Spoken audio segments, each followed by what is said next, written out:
David and Goliath showdown. Bromance, complete with a synchronized wardrobe for a pair that introduced itself to Kenyans as the dynamic duo. This week, that dynamic duo collected their final figurative divorce orders, with thousands of respective delegates flooding Nairobi to witness the final rites and the formal dissolution of Ruto. And watch and cheer as President Uhuru Kenyatta and his deputy William Ruto finally walk their separate ways. It is the NDC edition here on News Gang. The acceptance speeches, the pomp and color, the odd man out. And yes, did Kalonzo Musyoka just stop the clock for 6 hours? Tonight, the memo is back and cautions that COVID-19 could just be a mask away. The kicker dials 999 to report Mheshimiwa offenders. The punchline may just open that elusive IEBC server. And the take, there had better be choices before you exclaim voter apathy. This is News Gang. They have weaponized state institutions. On our first day, we will free the DCI. We will free the KRA from state capture. As they weaponize the KRA, we will do the complete opposite. We will professionalize the KRA, digitize the KRA, and make sure that it collects all the taxes professionally. And the 60% of the taxes that are not collected as VAT, we will make sure that we will create the mechanism, the digital platform, so that we can collect taxes and we don't have to fight Kenyan enterprises and destroy people's businesses. Njoki Shege is our sign language interpreter. Welcome to News Gang, everybody. Jamila, I must say it's lovely to have you back. I'm happy to be back. Yvonne, utaniambia baadaye nani alikusumbua eleweza. Nitakwambia. I know nani alikusumbua.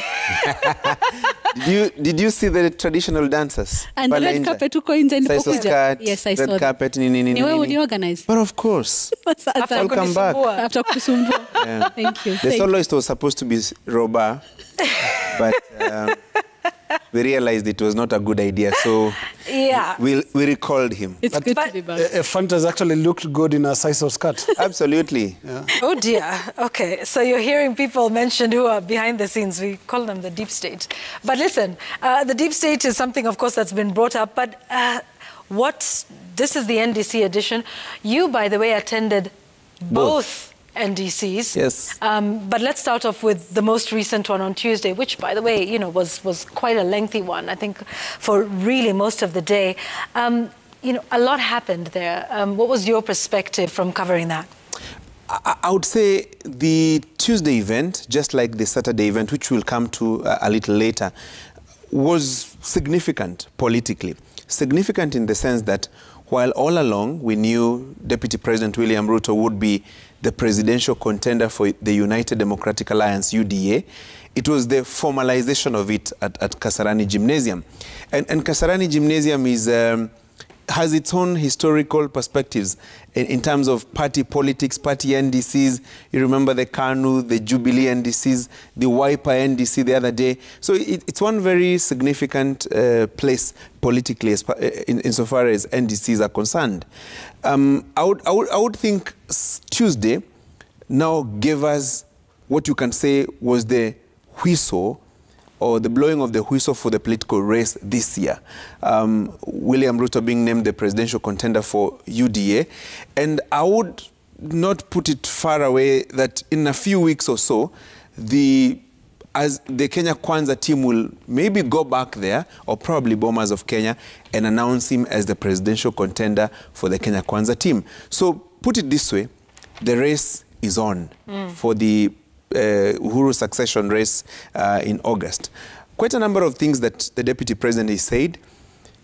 I would say quite a number of things that he said at the NDC are a replica of what he has said in the political rallies, a replica of what he said during his tour of the UK and the US, only that he did it in a different setup to a different audience. But the content, largely the same. The place of the handshake, and how it changed the political arithmetic in the country, his tribulations as a person, as well as his team of members of parliament. and what he would do differently, and of course laying claim to the successes of the Jubilee administration, and quite heavily against the president. Remember coming from Thika, where he accused the president of persecuting him. Kututesa. You know, I would say persecuting. He went ahead to explain a little bit of that persecution.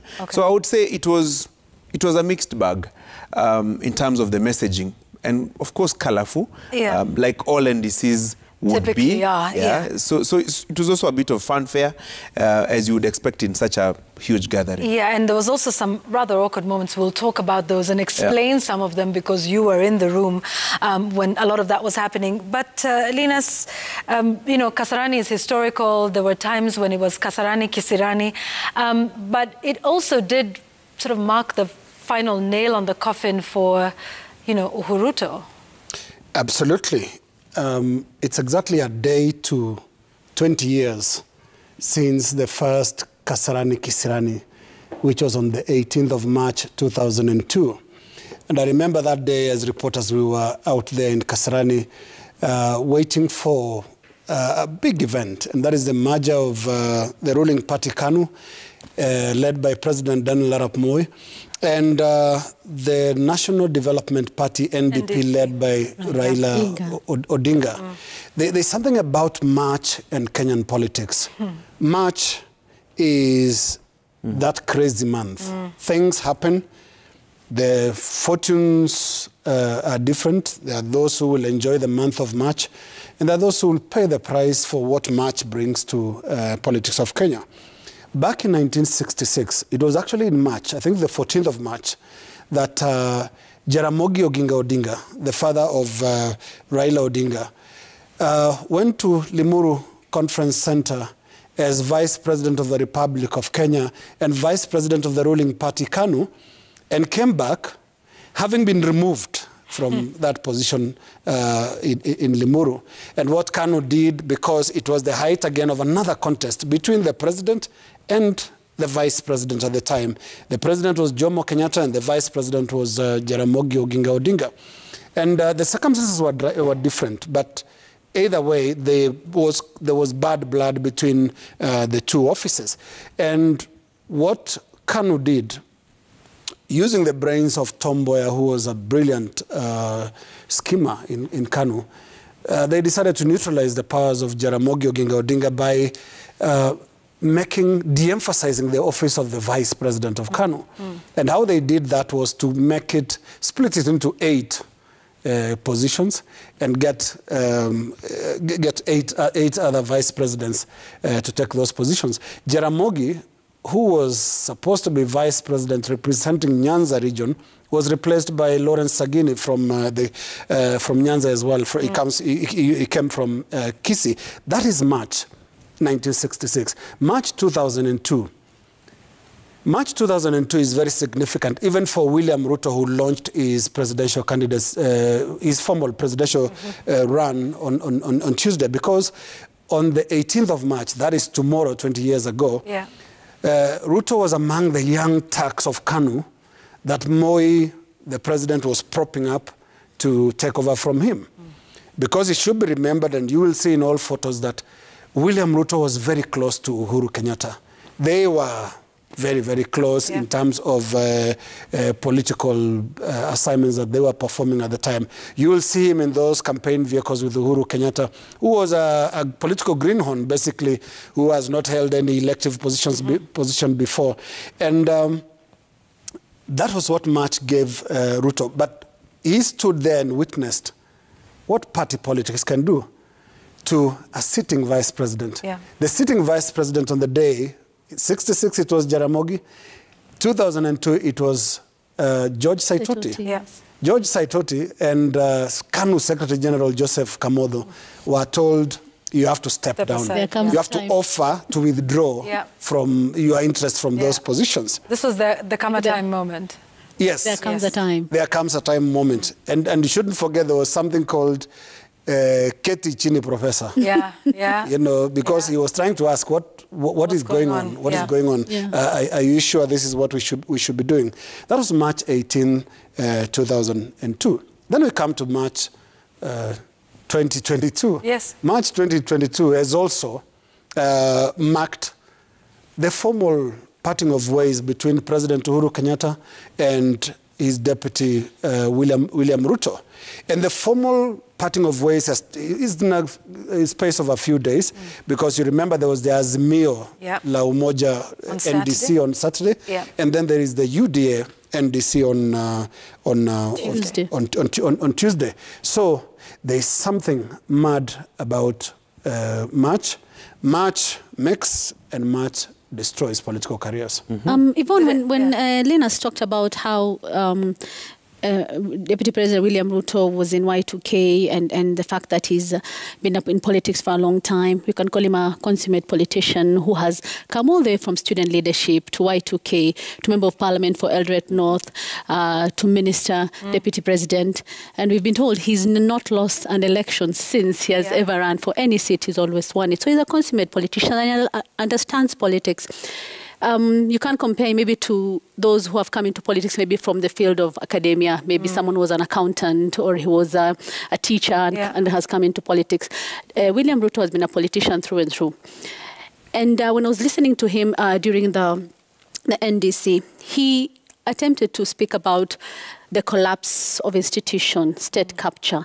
And he talked about where we have come from, and he talked about where he's intending to take us. But I think when he was speaking about where we've come from, he did not talk about his contribution to where we have come from. He is the Deputy President of the Republic of Kenya, has been for the past 9 years. Yes, he can say for the past 4 he has been sidelined, but he has been in government for all that time. And when he speaks about all the ills of the government, and he speaks about all that has gone wrong and distances himself from it, and then talks about all the good and says he was a part of it. In fact, I think we listened to what he said during the KEPSA meeting today. And he claims and he says he was part of all that was good, from roads to infrastructure and all that, but separates himself from the bad. You should be able to accept the good and the bad as take responsibility for it. Nothing is ever a smooth sailing. I think that's one thing that came out. And there are those who said, well, Ruto did sell Uhuru Kenyatta to Kenyans in 2013 and 2017, especially those who were supporting him. Right. Yeah, they were together as a ticket because of the votes he brought, and he sold him. So I was wondering now, the fact that now Jubilee, they've left Jubilee formally. Okay? During that event, they all left, and of course, there have been calls for him to resign, and for those members of Parliament who are elected in the Jubilee, now they've moved to UDA. Someone would ask, so when the book is written about Jubilee, what will be said about the Deputy President and his role in Jubilee? Because he was there in the beginning.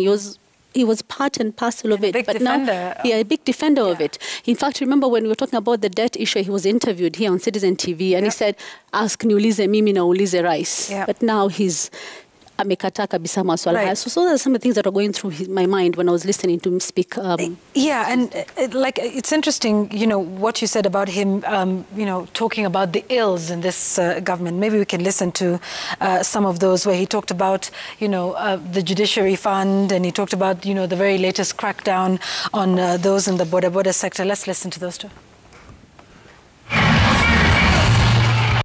Today, it is not just the big business. It is not just Humphrey Karaoke's business. It is not Tabitha Karanja and Keroje business.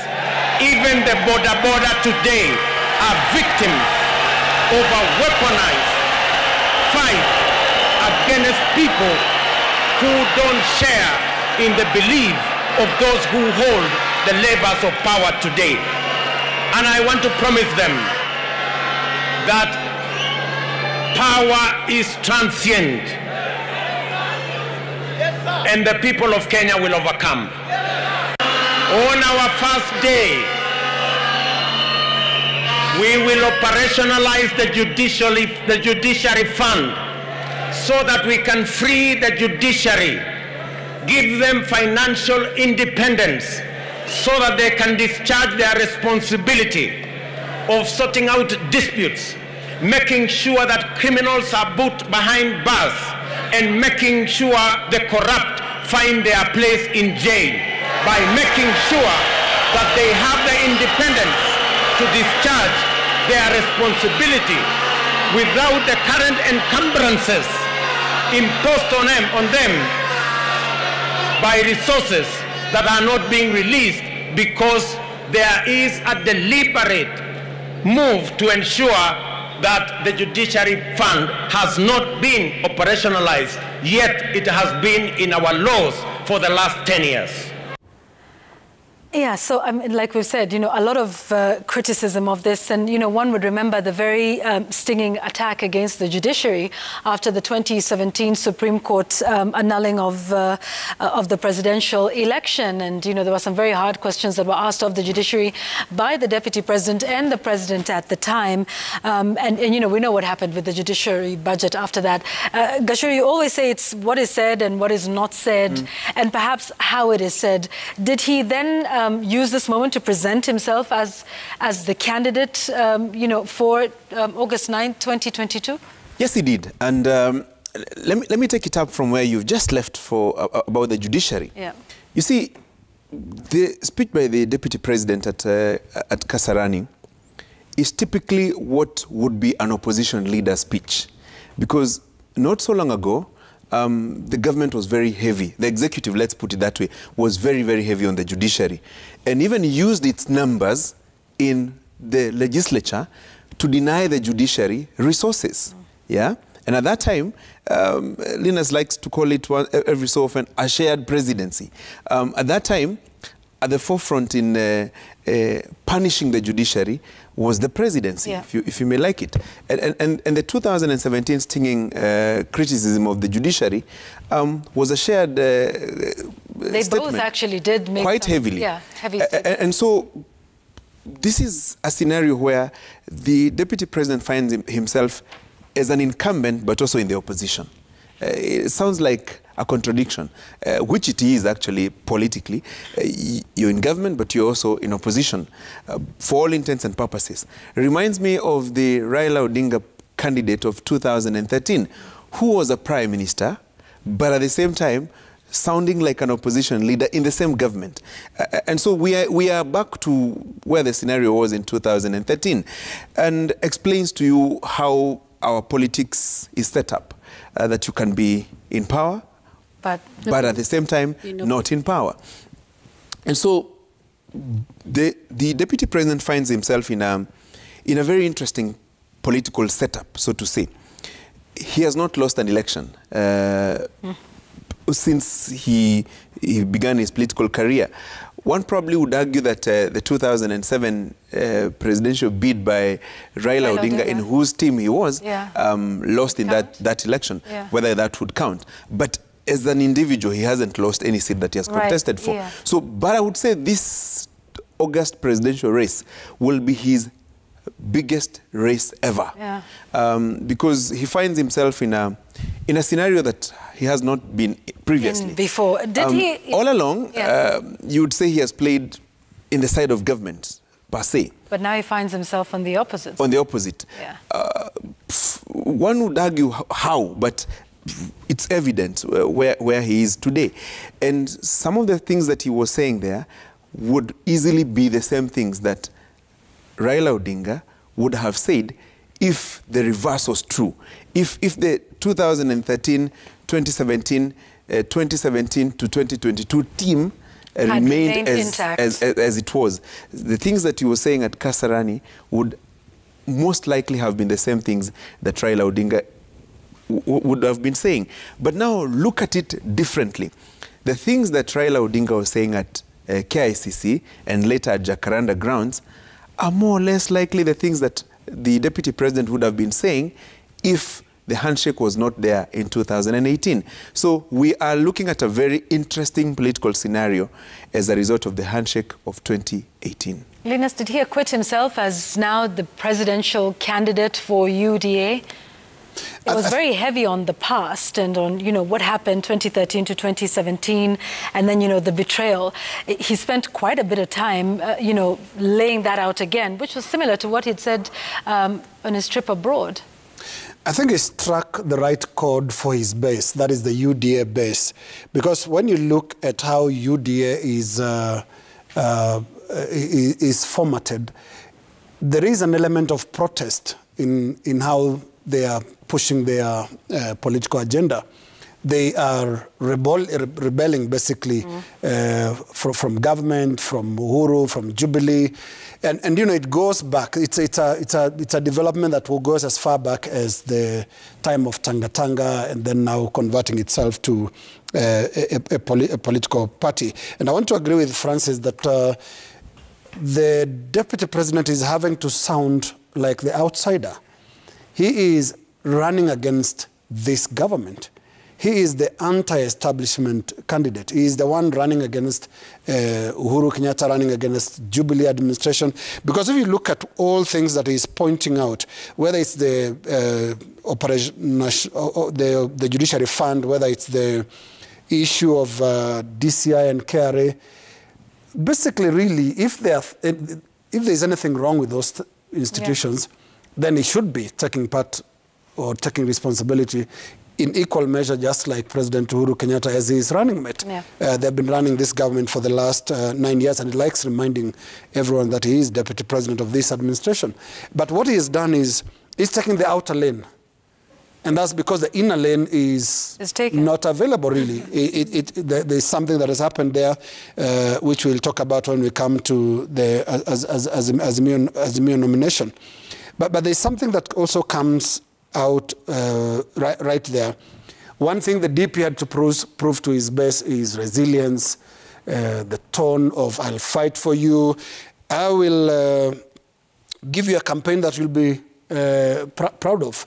And he's playing to his strengths here. He is known as a very energetic campaigner. He can do up to 6, 7, 8 rallies in a day.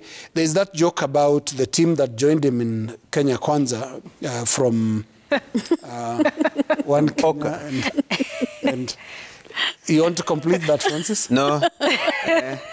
Please proceed. Please proceed. That basically they found a different kind of operation. Yes, but, yes. You know, it's not one meeting in 2 weeks or one rally in 3 weeks, but followed by one at a hotel in a day. Yeah. And there is a photo that circulated, to the effect of what this is doing out there. That is Ruto's energy. Yeah. He is only comparable to Raila Odinga in his younger days, because obviously Raila's age is advancing, but when you look at his 2007 campaign, or even 2005 referendum campaign, and 2010 referendum campaign, 2002 presidential campaign, this is where Ruto is in terms of the energy, in terms of the appetite for those meetings.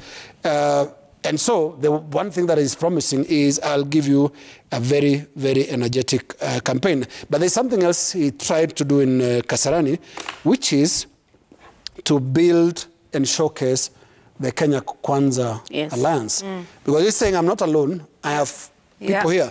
And maybe if we can just have a look at who else was in Kasarani. And there's some sound bites here from some of the leaders that joined DP Ruto in Kasarani. Hatutaki kamwe kuambiwa kwamba tumewekewa kiongozi ambaye mtu anashika remote control, akisema pause, una pause. Akifinya bright, unaweka bright. Akifinya dark, inakuwa dark. Na hii mlima ni mgumu kupanda, lakini wale tuko juu, ukiturushia ile hook, tuko tayari kuweka. Malaki sisi tayari tuko pale juu ya mlima. Mimi nilimchanua William, nikamwambia ndugu jikakamue, ukingoja kiti ati kwa sababu uliambiliwa haitapatikana, tafuta. We the people of the mountain are decent people. We are honorable people. We are people of integrity. We are not conmen. We are not fraudsters. And we are Christians. A good deed is paid with a good deed. We will repay him with a good deed. Tulisema 10 yetu na 10 yake. Sisi tumeamua lazima tupatie William Samoei Ruto 10 zake. 10 yangu Kumi, there is an element of grievance. This was a grievance gathering as well. There's a lot of anger towards Uhuru Kenyatta. You broke the promise. Because obviously William Ruto knows that this is not the day he projected in 2017 when he was taking office a second time with Uhuru Kenyatta. Obviously, he expected that on this day, he'll be the incumbency candidate. State. He would have been the one on Saturday. He'd have been the one in that typical, setting and function. It's an interesting flip of positions, and he knows that, and a bit of that is coming out, which is why there is a lot of complaints about betrayal. I always stood with you, but now here we are, and things like that, because he knows very well this is a surprise switch. He was supposed to be the incumbency candidate. He is not. He is literally the opposition candidate. Yeah, and this one, I want us to take a break, Francis. Okay. Just hang on a little bit, because there's much to talk about on that. And there's also a lot that was said by other people, including, again, rigging claims that came up. And then, why was the media shut out? You were in there, so you'll tell us about that. There's been so much conspiracy about, what really happened when all media houses, by the way, were shut out at some point and when they returned. So we'll be back with that and much more here on News Gang in just a few minutes.